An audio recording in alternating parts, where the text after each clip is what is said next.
On 15th April 2023, war broke out in Sudan between Sudanese Armed Forces and the Rapid Support Forces, a paramilitary force commanded by General Mohamed Hamdan Dagalo, better known as Hemeti. 2 years later, the war is still on. Millions of Sudanese families have fled brutal violence, and many are sleeping in makeshift shelters without clean water, safety, or medical care. Tens of thousands have been killed. The war in Sudan has created one of the worst humanitarian and displacement crises in the world. The United Nations has warned the humanitarian crisis is getting worse and the needs far exceed the resources. There is no sign of de-escalation. To the contrary, developments on the ground indicate clear preparations for intensified hostilities with everything that implies for its long-suffering people. States, especially those who have influence over the parties to the conflict, are put on notice that unless they act quickly and decisively, there will be more of the carnage and bloodshed and the atrocities that we have already witnessed. So where is the world when all this is happening? I spoke to Yusuf Serunkuma, an expert in the Horn of Africa affairs and a researcher at Makerere University. Millions have been displaced in Sudan, thousands are said to be dead, and looks like the world has stopped caring about Sudan. No, they haven't stopped caring about Sudan. It's just that the world is in so much chaos. There's so much chaos around the world. And because the genocide in Palestine is very close to, it affects what you call the center of the world. And I use that not in praise of the center, but because it's a usable term in political economy. So the center, the biggest cameras are focused on Gaza and Palestine. So it's not that the world doesn't care about Sudan, but you know, there's so much chaos around the world at the moment, especially the genocide in Gaza. The biggest cameras, the biggest activists have been focused on Gaza. And because, you know, Israel is involved and Israel controls the major superpower. So because of Gaza, yeah, it might look like there's not focus on Sudan, but I think their voice is speaking about Sudan, right? So people are actually talking about Sudan. I mean, I've seen books, I have books in my house, which are just about the revolution in Sudan. So the world cares about Sudan, but there's so much chaos around the world that it actually looks like Sudan has been forgotten. But I think people care. It looks like the tension or the situation is even escalating further, because we saw just last month, October, the Rapid Support Forces captured El Fasher, and looks like more people, about 80,000, 86,000 people from that particular place have fled. And Security Council in September sat down, and among the issues that they resolved was to renew the sanctions against Sudan, and of course that includes the arms embargo. But it was agreed as well that the Sudan conflict is continuing to be fueled primarily because of external actors. The UN Security Council thinks that the external forces are supporting the warring sides in Sudan. Who could be behind supplying military weapons to RSF maybe and the Sudan army? The arms trade is a very covert business. It's not done in the open, right? You're to find a group such as ISIS, you know, with latest weaponry, but there's no direct delivery routes to that group.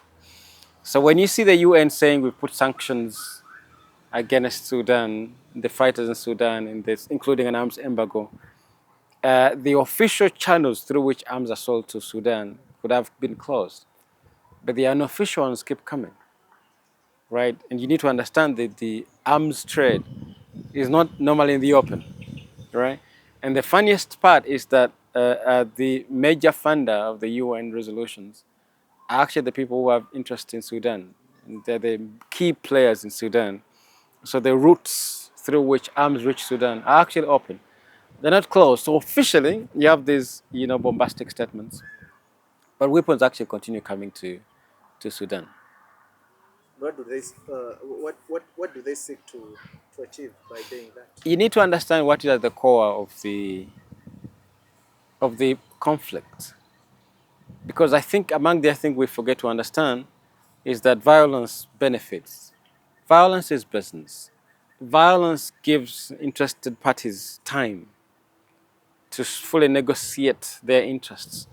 So what you're saying in Sudan is interest over control over Sudan. Who should control Sudan, right? So the crux of this conflict started at that moment when the second deal collapsed for a transitional government between 2 years, which were being pushed by the Burhan regime, which is the Burhan side, with the Sudanese Armed Forces, and 2 years, rather, in 10 years by the Rapid Support Forces under Hemet Dagalo. But you need to understand that the decision to ask for 10 years of transition is basically being proposed by the United States. Because the US took lessons from Egypt. After a popular uprising, they quickly wanted to return to civilian government. And at the end of the day, after that election, Bashir was being replaced by Muhammad Morsi, a member of the Muslim Brotherhood. Okay? And you know, the anti-Islamophobia that, you know, Western powers embody, the claim to be fighting terrorism, which is actually a fight for resources. So America didn't want a repeat of Egypt 2001 and 11. Should you have a 2-year transition period, their intelligence on the ground confirmed to them that you have members of the Muslim Brotherhood, more organized than any other group. So you are going to have the new government in Sudan with connections to the Islamist units, right? And they didn't want that. So they negotiated, they wanted 10-year transition period to give them time to see who should take over. How should we manage Sudan under our control? So they went for the weakest link among the two men who had, you know, immense amount of power. The weakest link was Hemet Dagalo, who has a history as a mercenary force, first working for Bashir, and then in an official capacity, the Janjaweed, and then later working for Bashir in official capacity as a protector of the Bashir government. And Hameti was willing to buy into the American proposal of 10 years. And that proposal meant continuity of fighting. So let's just go to war. And war in this context is properly funded. So war, arms are coming through the UAE, arms and money are coming through the UAE. But UAE is just a vassal state. Nothing happens to the UAE without the absolute clear-cut endorsement of the American government. As an entity, it doesn't exist. So UAE is America in principle in this conflict. So America is in the habit of fighting through proxies, right? We don't be, you know, America through United Arab Emirates bombed Yemeni to smithereens, right? They bombed Yemeni for years through the Saudi Arabia. They're doing the same, finding a genocide in Sudan through UAE, right? So this, you have to understand this at the core. So when you say that the United Nations passed a resolution recommending sanctions, blah, blah, blah, no, the arms trade will continue because it has the absolute support of the terrorist in chief, who is normally the American forces. And you need to understand, there's a context which is often missing, that, you know, most of Africa is still trapped in a cycle of colonialist control. That Europe and North America still want to have absolute control over our resources. They still want to have absolute control, right, over our resources. And to do that, you have to have friendly governments in power. And because we live in a unipolar world where America is the biggest single most superpower, they need to have friendly governments in charge of African countries. So you need to understand 70% of what they consume in Europe and North America comes from the rest of the world, right? So they need to have friendly governments. This is what you're seeing. You might have a war breakout very quickly in Venezuela because they need to have a friendly government. They are facing backlash from Brazil because there's a Marxist communist leadership in Brazil through Lula. So they want to have control over the spaces that are gifted by nature. So resources keep coming to Europe and North America fairly cheaply, right? Fairly cheaply. And to do that, you have to have friendly governments. Okay, so since we saw what happened in El Fasher a few weeks ago, there have been calls by so many people.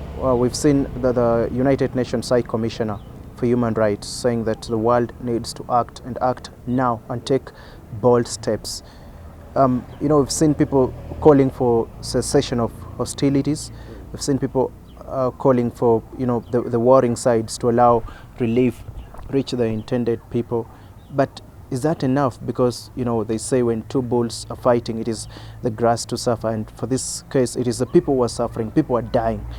People are being displaced from their homes. Is it just enough to say that, we call for cessation of hostilities, we are calling for cooperation so that relief can reach the most affected people, or there's something more that can be done? In geopolitics, the biggest players don't care about human rights. They don't care about relief. They care about permanent interests. So, that people are dying, the biggest players in this conflict don't really care. All they care about is what happens at the end of the day. Do we have a friendly government in charge? Right? So there'll be calls for relief. Definitely. They talk a good game. The speeches you're going to hear from international humanitarian organizations is going to be good. But the buck starts and ends with the United States, with Europe.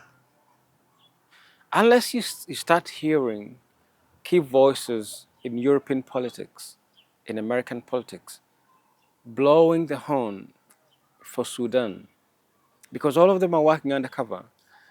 As we've seen in Palestine, these international humanitarian organizations can issue statement after statement.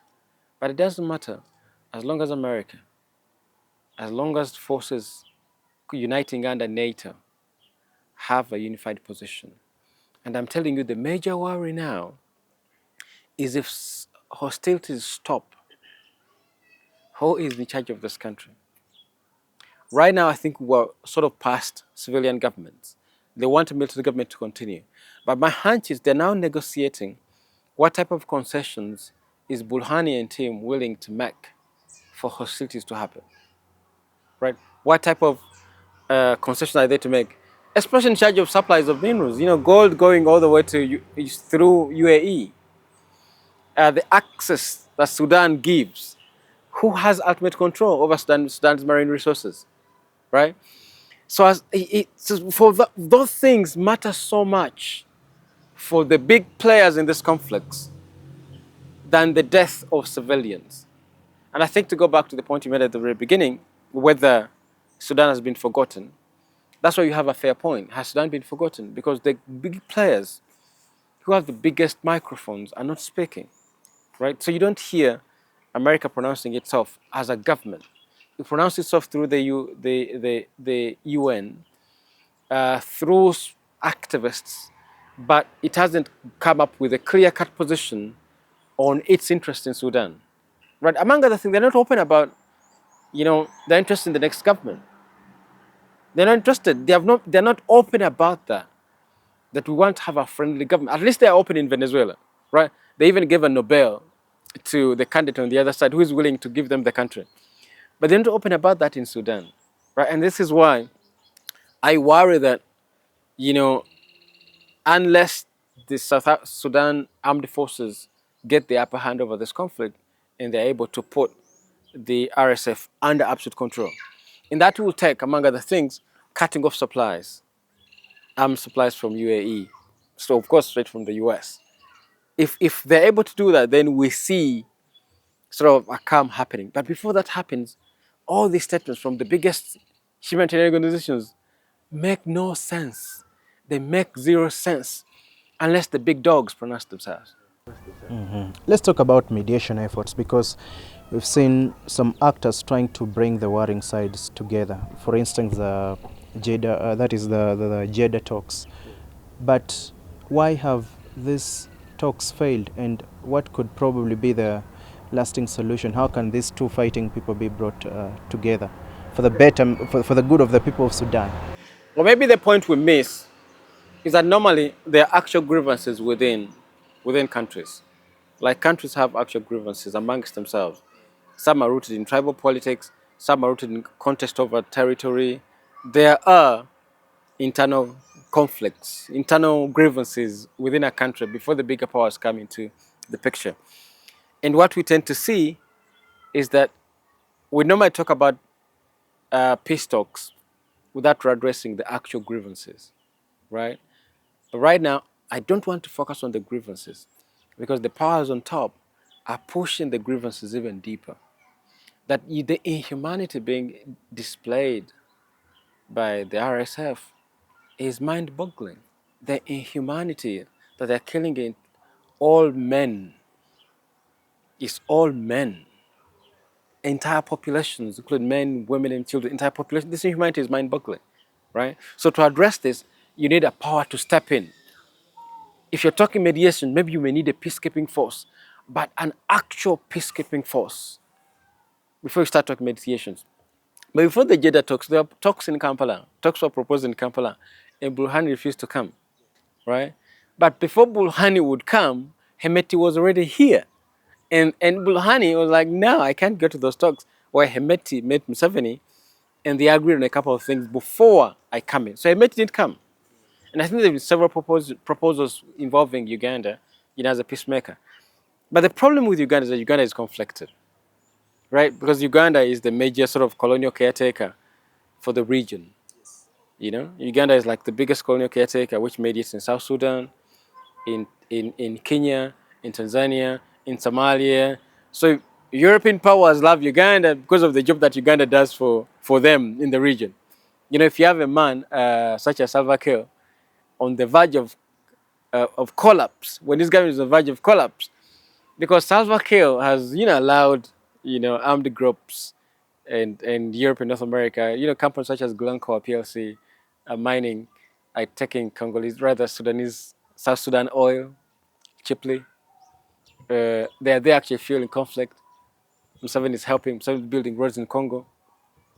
So they give him the chance to look like he's the sort of the peacemaker in the region. But basically what he does is negotiates on their behalf, right? So Burhani is not ignorant of this, he's aware. So when talks were suggested in Kampala, he refused to come. Jeddah talks, they will send people. But now that at least activists and politicians have managed to spotlight UAE, maybe. But at the moment, because people have committed so many crimes, they need for accountability. They've committed so many crimes. You might need a peacekeeping force in Sudan, because what we're witnessing now is genocide on a large scale or mass slaughter. Right? So for this mass slaughter, you need to put a stop to it. And that might mean an actual peacekeeping force. I worry that, when you suggest peacekeeping force, it might actually come from Uganda. Uganda will be the first one to say, we have troops to send, right? Yeah.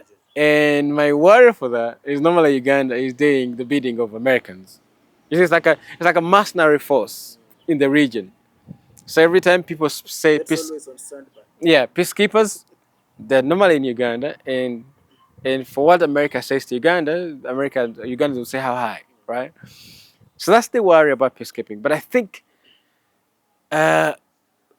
we need to intensify pressure on the American government, because whatever UAE is doing it on behalf of the US.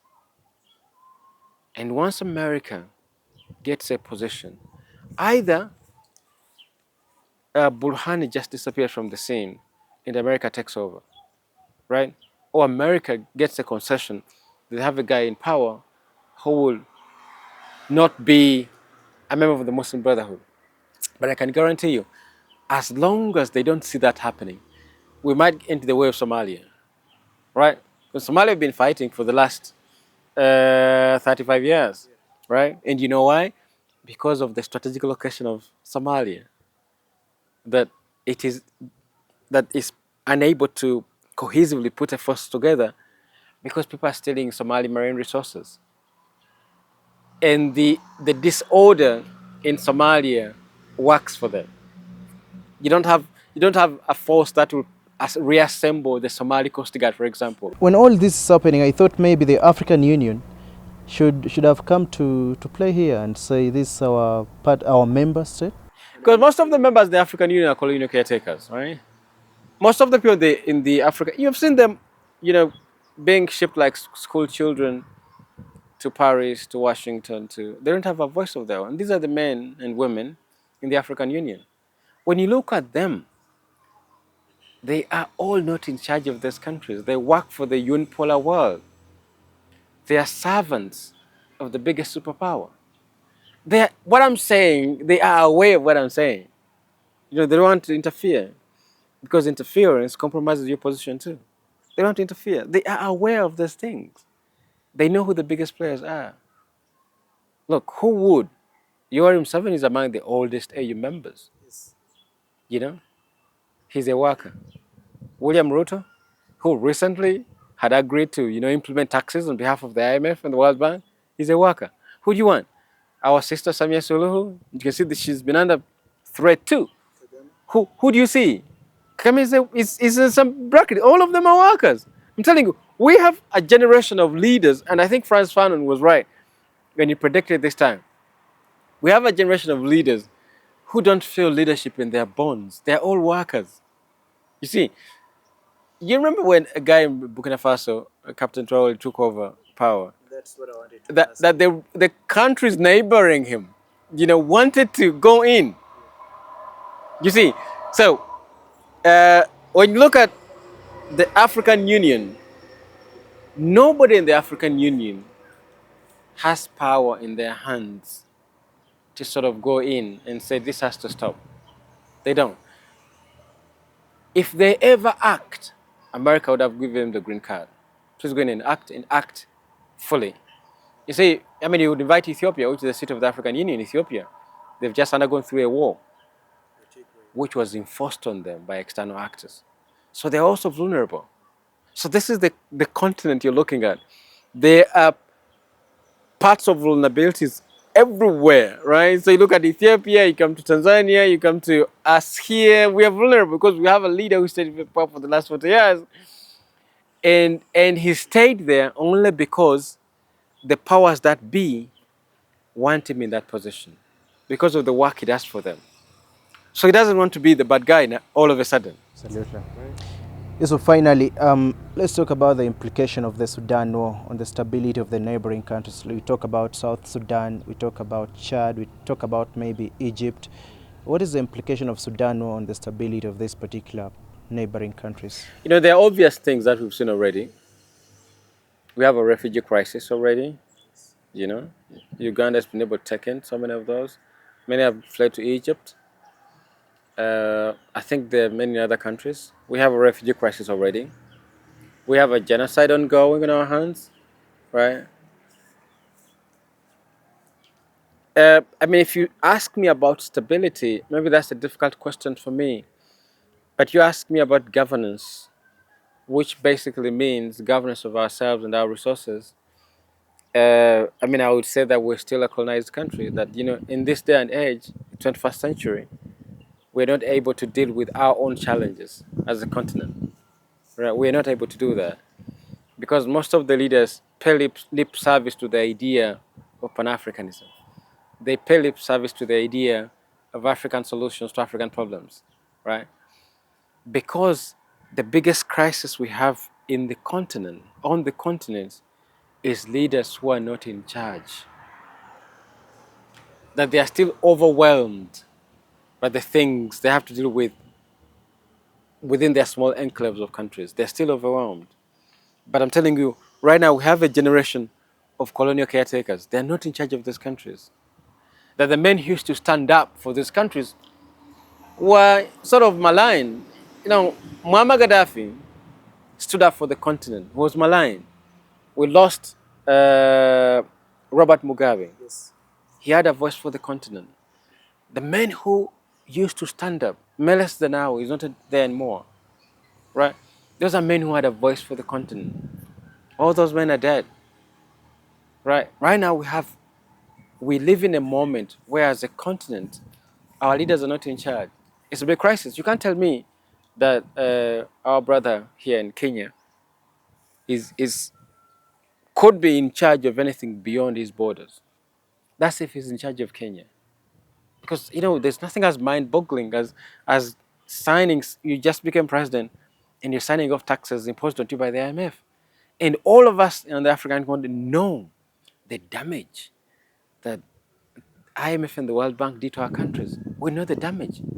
You can't be, as a new leader, signing new tax regimes imposed onto you by the same forces. How are you in charge of this country?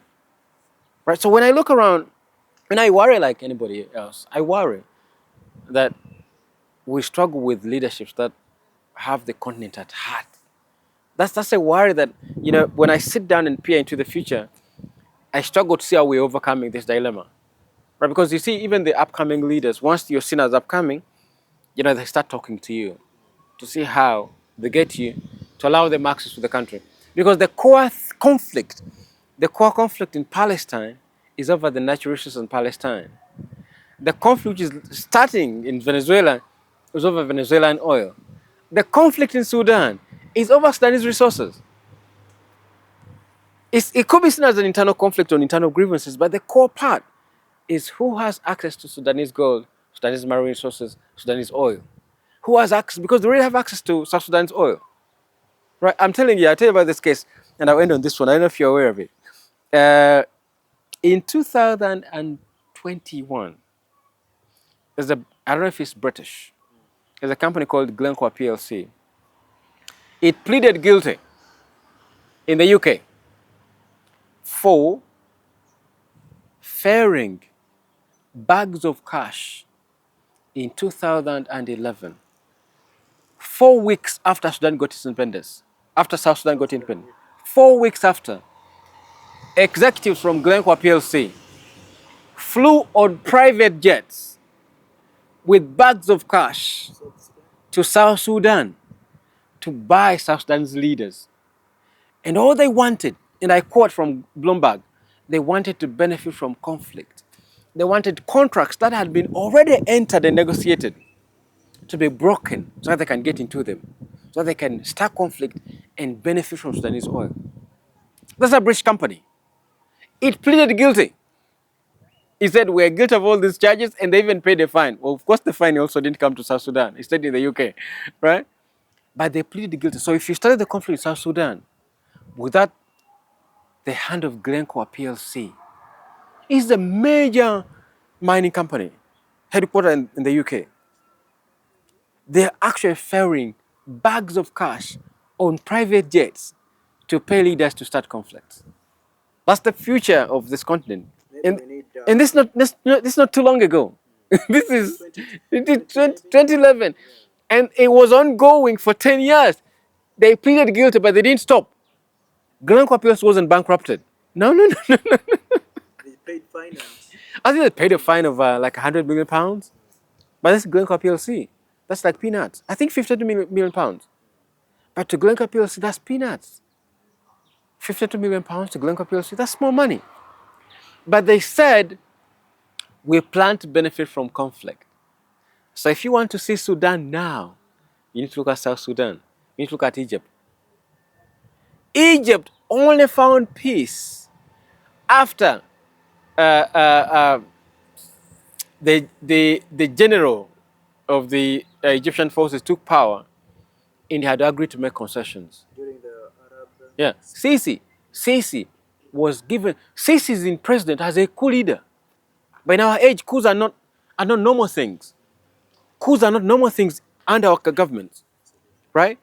But Sisi's first time in office was from a coup, overthrowing a democratically elected president. Because somebody wanted to pay. And Americans said, yeah, he should take charge. Yeah, they said he should take charge. But he's a coup leader. He became president of Egypt and everybody agreed after overthrowing a democratically elected president. But because he made concessions to say, I have no problem with Israel, I'll still keep the blockade, I'll still, trade between Gaza or Palestine and Egypt will not continue. The tunnels will be blocked. That's why you have Sisi in Egypt. That's why you still have Salva Kiir in South Sudan. And in between is Sudan. right? So you can't understand Sudan now without seeing the work of companies such as Glencore PLC, Dan Gatland International in Congo, and the concession Sisi has made extensively in Egypt. That's the continent. So thank you so much for your time. Welcome, sir. And we definitely keep praying for the people of Sudan and hope for the best. We need to have a public opinion which espouses these ideas. Absolutely.